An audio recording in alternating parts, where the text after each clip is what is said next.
What's up, all you beautiful people? Welcome to another episode of The Reload Show. We are on episode 39 and growing. Excited to be here. As always, I'm here with Mr. Mark Sullivan at Approve with Mark. What's up, Mark? What's up? What's up? Now, we are just three guys. Two guys. Circle that back. Scratch that. Reverse it. Two guys talking about real estate, mortgage business, accountability, and we're missing our good friend Candido Diaz today. He has been fired, guy, but that's all right. We're gonna have a good show without him. In fact, we may have the best show without him. So he's gonna have to play some catch up. What's going on, Mark? How's it going? What is happening? What is happening? I am excited about the show post Candido Diaz. We officially fired him. I'm just kidding. He is off doing business things, mingling with other mortgage people, and took the day off. We'll miss him, but I think we have a really awesome show today. I agree. It's going to be a phenomenal one. And like we do with every show, we're going to kick it off with some wins and losses. So, Mark, why don't you dive in? Tell us about your highs and your lows from this past week, and sure. I'll bring up the rear on that one. Sure, absolutely. I'd say a win was in my referral group. I was promoted to creative director, which is a leadership position inside of the referral group. So that is a big win for me. It's a lot more responsibility, a lot more things on my plate every week, but taking that leadership role and growing that group as a founding member, I think in the long run is going to be very beneficial for my business. So I'm really excited about that and the faith that they put into me, and just working on some long-term marketing things this week has me really, really excited. Things that I've been talking about doing for a while. We finally hit the gas on. We can talk about those later. But just like I said, some big picture stuff that's got me really excited. Losses, don't really have a whole lot of them. Outside of the fact that I didn't do like my Power 90 stuff that I usually do. I didn't do a whole lot of calls. It was a lot of drawing board stuff this past week, which is okay, but we'll still count that as a loss because it's something that I'm committed to doing every week. Well, very cool. What about you? Man, so this is going to sound a little silly, maybe even a little bit petty, but I had a loss in the last 24 hours. That's not really a loss. It's more of an annoyance. So I work for a relatively sizable company, and we've got a lot of departments. We got a lot of loan officers across the country. And from time to time, an email will go out on a distribution list that is not really intended for everyone.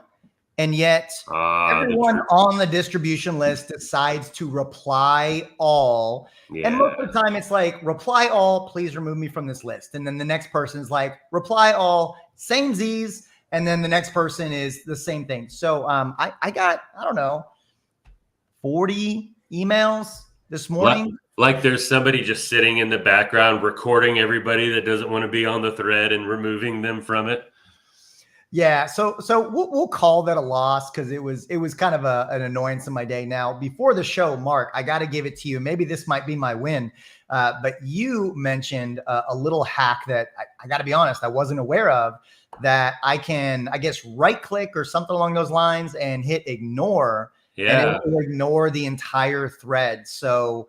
So if you're an Outlook user, right click on it and you hit ignore. And if anybody else responds with that, that same subject line and the same stuff, all that, it just completely ignores it and you don't have to hear about it anymore. It works better than remove me for sure. I was today years old when I figured out how to ignore email threads. I knew I could mute Microsoft Teams conversations, but I did not know I could ignore threads. So that was pretty awesome. But really, my win for this week, I would say, is I've got a class coming up tomorrow that I'm going to be teaching, getting a group of real estate agents together. I think 15 to 20 have signed up, another 25, 30 have marked interested. and it's going to be on Google Business Profile. I'm going to be teaching agents how to set it up, how to optimize it, how to leverage it to grow their business. So it's a win in the wings. How about that? It's a win in the wings. Sure. It's going to be a fantastic event tomorrow. I'm excited, and we're going to develop some relationships. Awesome. All right. So to all of our loan officer friends and all of our real estate friends out there that are tuning in today, we've got a phenomenal show for you today. So we are talking, the title of the show, The Law of Attraction versus the Power of Sales. And Mark, and I'm hoping this is going to be a really conversation-based show today. But essentially, we're talking about the importance and the power of marketing, the law of attraction, versus the necessity and the power of sales in our businesses. So Mark, let me kick it over to you. Kind of start us off. Like, what are when you think of marketing and when you think of sales and how they either complement or in some cases pull in opposite directions from where do I spend more time? Kind of what are your thoughts and what's your take? Sure. Well, this is definitely a conversation that would normally take longer than 30 minutes, but let's see what we can get done. Yeah. So marketing, to me, the big difference is that marketing is a more broad scope. It's an attraction mechanism. It's your branding. It's what you're putting out in advertisements. It's what you're putting out on social media. It's your one-to-many conversations that you're having. Whereas sales is the one-to-one, right? Sales is after marketing after marketing has gotten you the client, that the sales strategies and the sales tactics, if you will, are what is going to close that deal.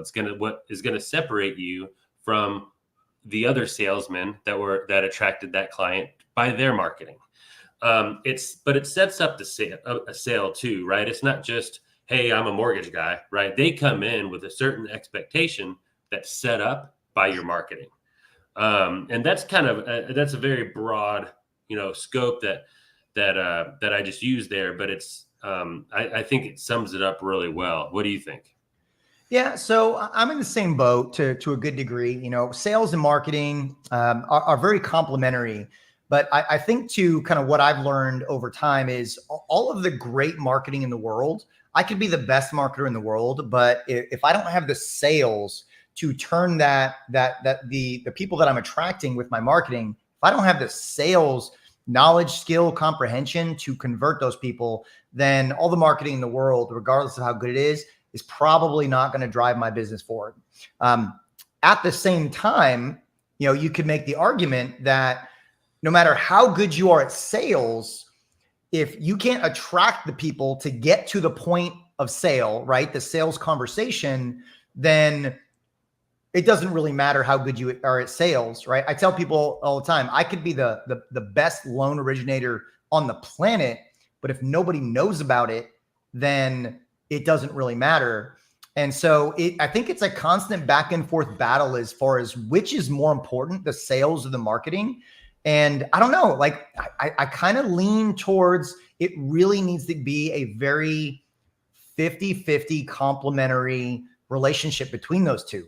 What are your thoughts? Yeah, I think another kind of middle of the road description there is, you could be the best salesman in the world, but if there's no leads to talk to, that's a problem. You could be the best marketer in the world, but if you can't actually have a communication one-on-one, you're not going to get any sales either. However, good marketing makes the job easier for the salesperson, right? And a lot of times in our industries, that's the same person, right? The marketer and the salesperson, we're the same thing on our teams, right? Sometimes bigger teams, you got the team lead that's the marketer, and you got sales people underneath him.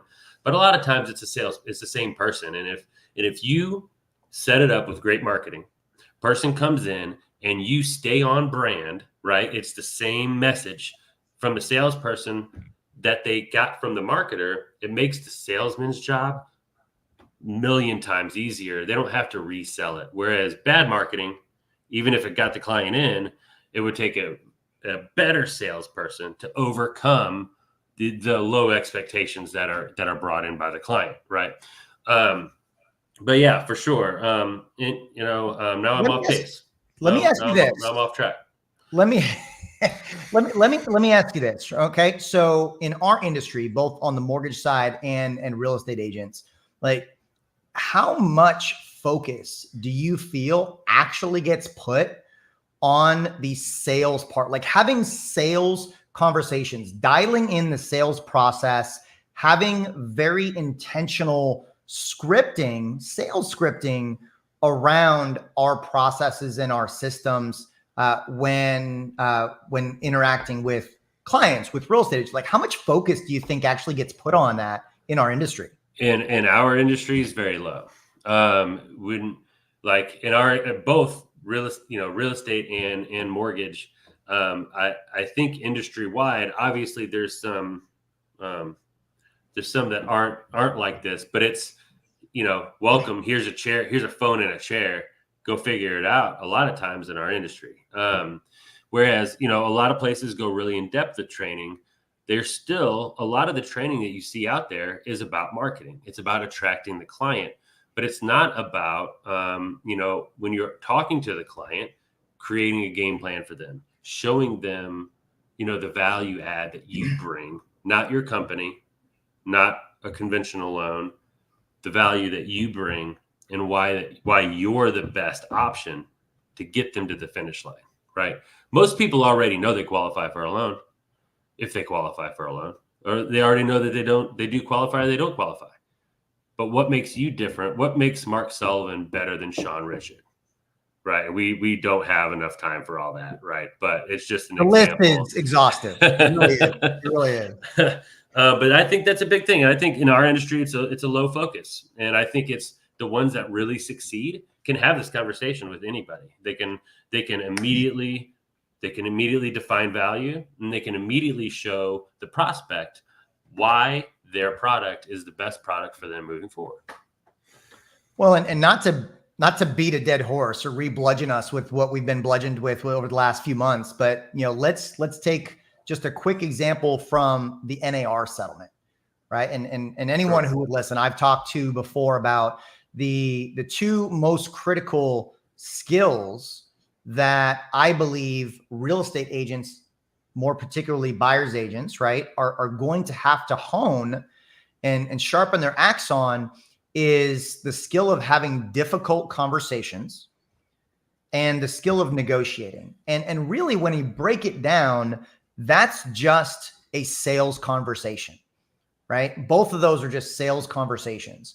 Negotiations is a form of sales, right? So having those conversations shoot, dude, we've got the settlement changes going into effect Saturday, the 17th, coming up around the corner. By the way, for all you loan officers tuning in, if you haven't reached out to your agents and just kind of done a last push and a reminder and get their thoughts and their feelings, probably a great week to do that with that coming up on Saturday.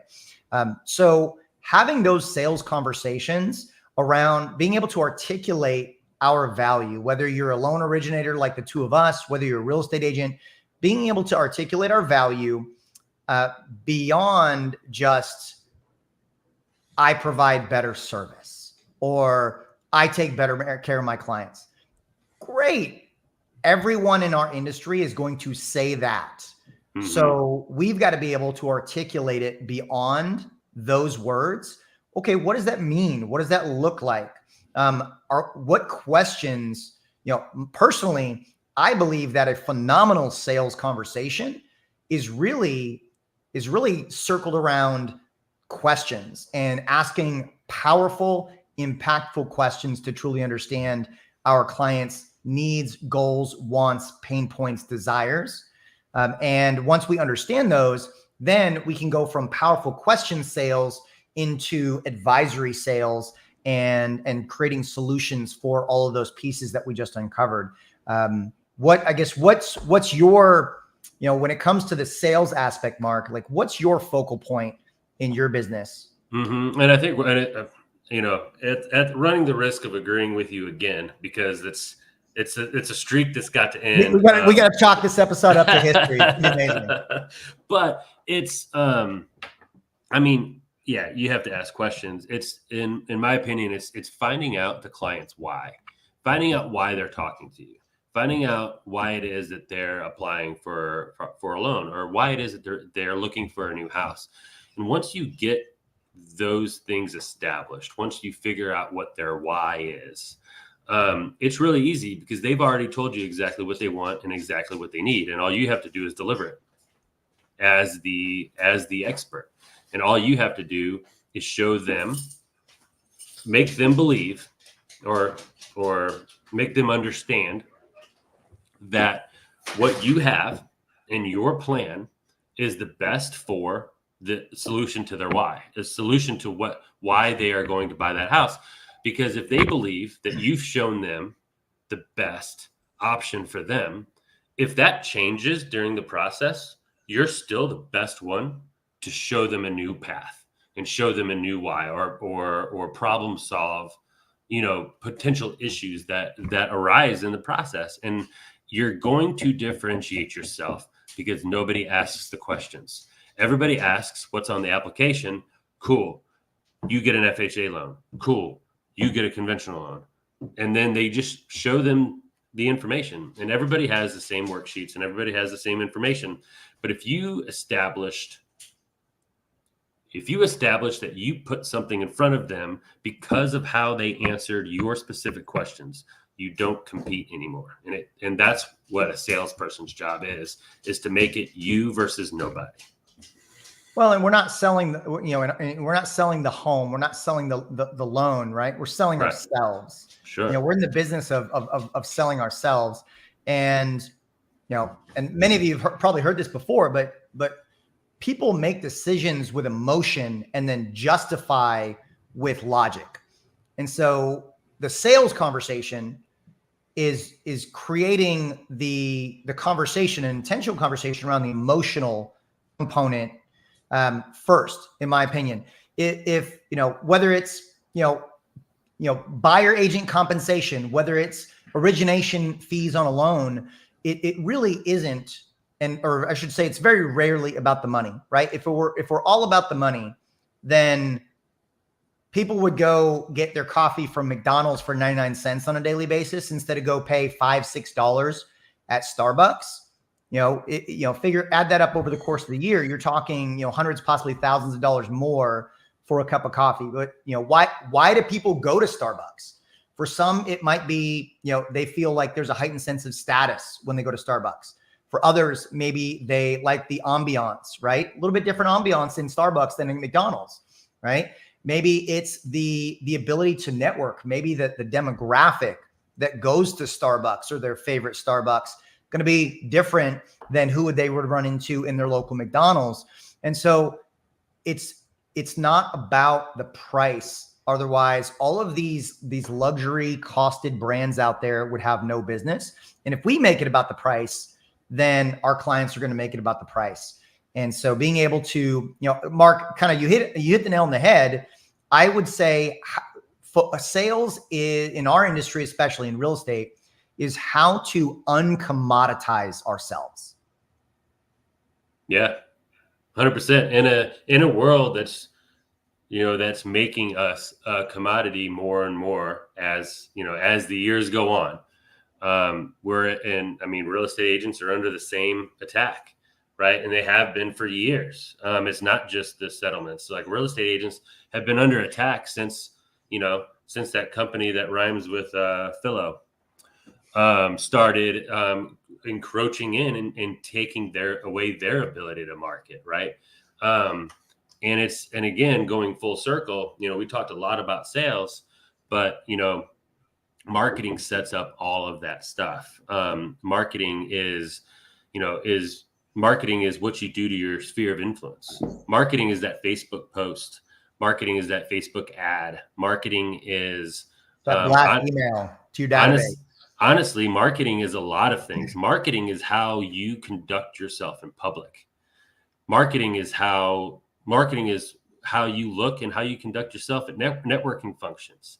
And when you're out, when you're seen by the public, that's marketing. If you're a salesperson, whether you like it or not, how you act on social media is your marketing. people look that up. It's really easy to Google Mark Sullivan and see how I act on social media, right? And if you act like somebody that I don't want to work with, you're going to have a harder time breaking through that, right? And that's that's a wormhole that I'm going to step back from. But it is how you conduct yourself. I love the way you put that, Mark. Is marketing is the way that is how you conduct yourself in public, and that's, man, like obviously I put it up on the screen here, and I'm going to use that going forward, because the branding power of marketing, being able to, we say, oh, well, we need private lives, right? Like we need, off time, and who you are in one part of your life needs to be who you are in the other part of life. And we could get into the whole, authenticity aspect of marketing and sales, right? We've got to be authentic in what we do. We can't be, okay, well, over here in our personal lives, we're acting 180 degrees than what we're doing in our business lives. They've got to align, and we could do a whole show on that. And then, take notes, actually, let's do a whole show on that. But being able to attract your ideal audience because they resonate with you, and kind of diving into that marketing a little bit more, I think that's an opportunity that I think is really made its way to the limelight, is the power of attracting the people that resonate with you, right? Attracting the clients that align with your values, your goals, your mindset. For me personally, I love working with younger home buyers that are a little bit more affluent, that value guidance, expertise, kind of a white glove service and experience. And perfect example, I've got a client that just closed on a triplex investment property last Friday.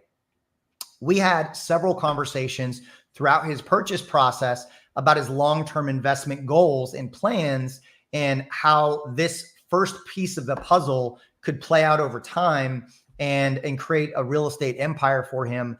And they were phenomenal conversations, but the conversations were so easy because we had such similar mindsets. And so that I think is kind of the key of marketing in today's day and age, is marketing and attracting some people call it your avatar, right? Your ideal client. And again, we could do a whole show on that, but I guess when you really, get to the core of marketing, Mark, what's the most important aspect that really stands out to you? I think it's aligning with your sales strategies, right? It's if your sales strategy, when you're talking one-on-one to somebody, if your sales strategy is value, is the luxury tier, the white glove service type of conversation that's coming out of your mouth, you don't want to be reliant on ads that are for foreclosures and for homes that are in the bottom tier of the range for your market, right? Because you're going to attract people looking for a deal, and you're going to attract people whose numbers matter more, right? If you want your marketing to attract those who don't care quite about the price point and care more about the comfort, or you want to attract somebody that thinks that they need somebody very skilled to be able to get their loan across the finish line. So instead of marketing foreclosures and low purchase price, you market to, maybe middle to lower credit scores, because those people are going to be less about price and more about get me in the home. So it all depends on what your sales strategy is, and whatever it is, it's fine, but make sure your marketing matches that. If your marketing doesn't match that, you're going to attract a bunch of people that you can't sell to. I think a simple question that we can all just ask ourselves is, whenever we implement a strategy or an action in our business, we just say, if we've already taken the time to identify what our brand is, what we want our brand to be, I think a simple question is, does this align with my brand? Is this on brand? And if the answer is yes, then that's a good start. So, marketing sales, again, I think we're in agreement, Mark. We believe it's very complementary and it's almost a 50-50 split, but there's always that battle back and forth is which is most important. But I think that anytime that we put an emphasis on both of those as a collective, see what I did there? As a collective. Yeah. Nice. Oh, watch out. As a collective, I think we win in the marketplace. So, Mark, any parting thoughts, man? I really enjoyed the conversation. I love this topic. I could go all day on it. Yeah, for sure. I'm gonna fall back on a tried and true thing that I usually bring up is just do it your way, right? Do it your way, but do it consistently, right? There's a million ways that you can market. There's a million ways that you can brand yourself, and there's a million ways that you can sell in this industry. Do it the way that you feel most comfortable. Do it the way that feels most authentic to you and build your plan around that. It doesn't matter what it is, make it consistent throughout and you should find success. Yep. Do it in a way that resonates with your target audience. Doesn't matter if another way works with other clients. It matters what works with your target audience. All right, Mark, for Mark Sullivan and myself, Sean Richard, I want to thank everybody for joining in today. Really appreciate you being here on episode 39 of The Reload Show. We will be back next week with episode 40. We're excited to bring that to you. Have an incredible rest of your week. Thanks so much for tuning in. Thanks.